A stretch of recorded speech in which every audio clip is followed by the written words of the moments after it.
গল্পের নাম একটি খেজুরের বীজ। অনেক বছর আগে এক ছোট গ্রামে বাস করত একটি ছেলে, নাম ছিল আমিন। আমিন ছিল খুবই গরিব, কিন্তু তার অন্তর ছিল ঈমানে ভরা। একদিন সে মসজিদে গিয়ে দেখল মসজিদের পাশে মাটি ফাটছে আর গাছপালা শুকিয়ে যাচ্ছে। আমিন দুঃখ পেল।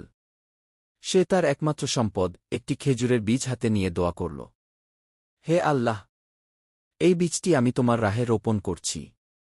তুমি যেন এটিকে বড় করে দাও, যেন সবাই ফল খেতে পারে।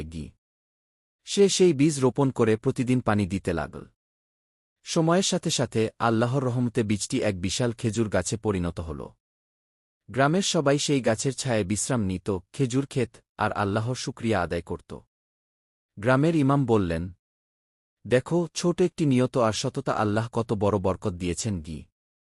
আমিন তখন হাসি মুখে বলল, আল্লাহর পথে কিছু দিলে কখনো কমে না, বরং তা বাড়তে থাকে।